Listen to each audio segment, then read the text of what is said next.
کہ اس دور دے اندر پر فتن دور ہے اور مختلف مذاہب، مختلف مسالک، مختلف فتنہ گر، یہ سارا چیزاں کیوں ہیں اور ان دا سدے باب کیا ہے؟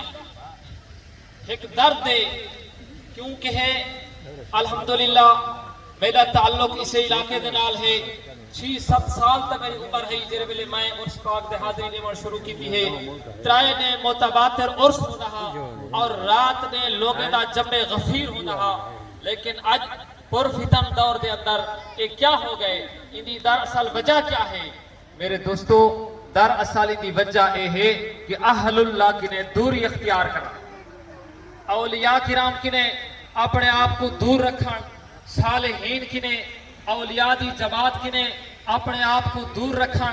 دراصل دی وجہ ہے جس دور دے اندر لوگ اولیاء کرام دے نال ہمیشہ رہ گئے ہیں، اولیاء دی صحبت کو ہر صحبت کنے زیادہ عزیز سمجھتے ہیں، اولیاء دی صحبت کو ہر صحبت کنے زیادہ بہتر سمجھتے ہیں، اولیاء کرام دی خدمات دے وچ حاضریاں پیش کریں ہیں، اون ویلے نہ کوئی اے فتنے ہیں نہ کوئی اے بد مذہبیاں ہیں۔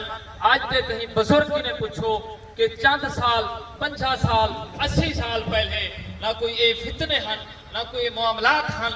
میرے دوستو یہ سارا چیزاں وجہ اے ہے کہ اسا اولیاء کرام کنے دور تھی گئے ہیں، اولیاء کنے جتنا لوگ وابستہ رہ گئے اور آج بھی وابستہ ہیں پہ میں گارنٹی دے نال آکھ سکتا کہ او لوگ راہ راستے ہوتے آج بھی موجود ہیں پہ۔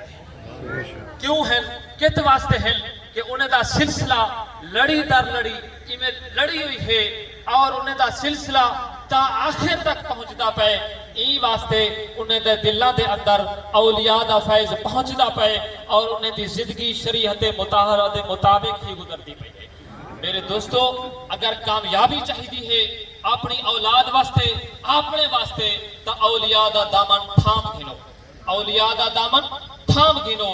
اولیاء دی بارگاہ دے وچ ونجنا خود اللہ دا حکم ہے اور انبیاء دی سنت ہے۔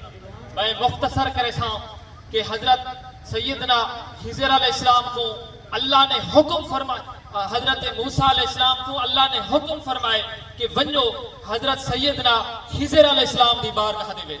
خضر علیہ السلام ولی ہیں، موسیٰ علیہ السلام نبی ہیں، اللہ نبی کو حکم نے دے ولی دے در تے ونجو۔ حالانکہ نبی دا مقام زیادہ ہے، نبی دا مرتبہ زیادہ ہے، ولی دا مرتبہ گھٹے، مقام گھٹے، حکم کیوں ملتا پے؟ اس واسطے ملتا پے یاد رکھو ولی دا کم شریعت حجت نہیں ہوتا، شریعت دلیل نہیں ہوتا، نبی دا کم شریعت حجت ہی ہوندے دلیل بھی ہوندے۔ میرے دوستو یہ حکم اس واسطے ہے کہ اللہ تبارک و تعالیٰ نے ایک چیز کو فرمائے کہ ہیکتا میں اللہ دا حکم تھی ونجے اولیاء دی خدمت ونجو، دوجا انبیاء دی سنت بن ونجے اولیاء دی خدمت ونجو۔ اولیاء دی خدمت ونجنا یہ خود اللہ دا حکم ہے اور انبیاء کرام علیہ السلام دی سنت ہے۔ جنا کنے اساں اولیاء دے دامن کو چھوڑے، جنا کنے اساں اولیاء دے نال وابستگی چھوڑ دیتی ہے، اولیاء دے نال اٹھنا بہنا چھوڑ دیتے، ہون ہی واسطے کوئی وہابی بن گئے، کوئی نجدی بن گئے، کوئی مرزائی بن گئے، کوئی کئی فتنے مبتلا تھی گئے۔ آج بھی میں اس سٹیج دے اوتے گارنٹی دے نال آکھ سکتا کہ آج بھی اولیاء دے نال وابستگی ہے، اولیاء دا دامن تھامیا ہوئے، نہ آج گمراہ ہے نہ کدی زندگی وچ گمراہ تھی سکسی۔